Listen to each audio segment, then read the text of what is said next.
नमस्कार, मैं अमन मिश्रा स्वागत करता हूं आपका अपने चैनल पे।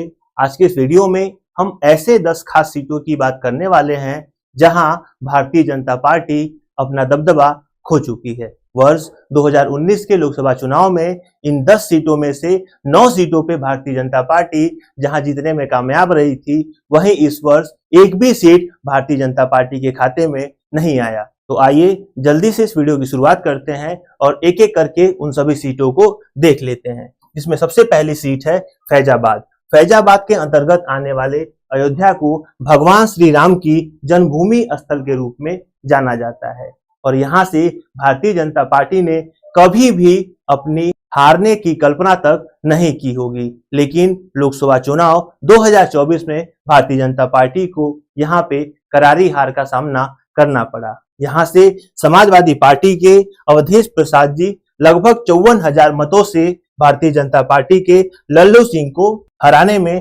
कामयाब रहे। वहीं बात करें 2019 लोकसभा चुनाव में, तो भारतीय जनता पार्टी को यहाँ से लगभग 65,000 मतों से जीत मिली थी। वहीं हमारा अगला स्थान है बांदा, जो कि श्री राम के वनवास के 11 वर्ष बिताए जाने के कारण यहाँ का चित्रकूट स्थान बहुत ही धार्मिक माना जाता है, लेकिन यहाँ से भी समाजवादी पार्टी ने लगभग 71,000 मतों से भारतीय जनता पार्टी को हरा दिया और समाजवादी पार्टी के कृष्णा देवी ने यहाँ के आर.के. सिंह पटेल जी को लगभग 71,000 मतों से हराया।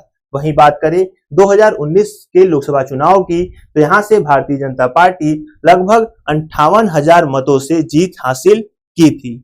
अगली सीट है सीतापुर की, जिसे मां जानकी का तीर्थ स्थल माना जाता है और यहाँ से इंडियन नेशनल कांग्रेस ने लगभग 90,000 मतों से भारतीय जनता पार्टी के राजेश वर्मा जी को हरा दिया, जबकि वर्ष 2019 में राजेश वर्मा जी ने ही भारतीय जनता पार्टी से यहाँ पे लगभग 1 लाख मतों से जीत दर्ज की थी। अगली सीट है बस्ती की, जिसे प्रभु श्री राम जी के गुरु वशिष्ठ की भूमि के रूप में जाना जाता है और यहाँ से भी समाजवादी पार्टी के राम प्रसाद चौधरी ने भारतीय जनता पार्टी के हरीश चंद्र जी को हरा दिया, जबकि लोकसभा चुनाव 2019 में हरीश चंद्र जी ने भारतीय जनता पार्टी को लगभग 30,000 मतों से यहाँ पे विजेता बनाया था। अगली सीट है इलाहाबाद की, जिसे वनवास के दौरान प्रभु श्री राम जी का महत्वपूर्ण पड़ाव स्थल के रूप में जाना जाता है। यहाँ से भी इंडियन नेशनल कांग्रेस ने भारतीय जनता पार्टी को लगभग 58,000 मतों से हरा दिया। इंडियन नेशनल कांग्रेस के उज्जवल रमन सिंह ने भारतीय जनता पार्टी के नीरज त्रिपाठी को यहाँ से हराया, जबकि वर्ष 2019 में रीता बहुगुणा जोशी जी 1,84,000 मतों से भारतीय जनता पार्टी को विजेता बनाने में सफल रही थी। वही बात कर ले अपने सुल्तानपुर सीट की, तो सुल्तानपुर सीट को भी प्रभु श्री राम जी से जुड़ा महत्वपूर्ण स्थल माना जाता है और यहाँ पे भी समाजवादी पार्टी ने लगभग 43,000 मतों से भारतीय जनता पार्टी को हराया।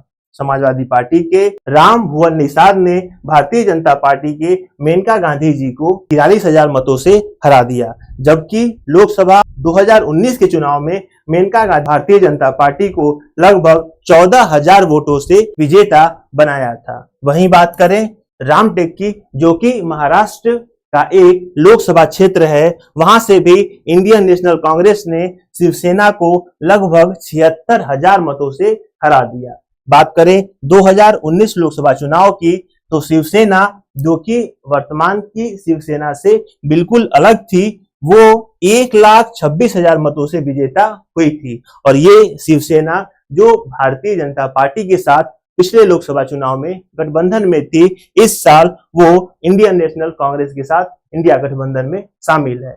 वहीं महाराष्ट्र के ही नासिक लोकसभा क्षेत्र में उद्धव बालासाहब ठाकरे की शिवसेना ने नए शिवसेना को लगभग 1.5 लाख मतों से हरा दिया। उद्धव बालासाहब ठाकरे की शिवसेना इस समय इंडिया गठबंधन के साथ चुनाव लड़ रही थी। बात करें 2019 लोकसभा चुनाव की, तो वहां से शिवसेना ने लगभग 2,90,000 मतों से चुनाव जीता था, लेकिन उस समय शिवसेना का गठबंधन भारतीय जनता पार्टी के साथ था।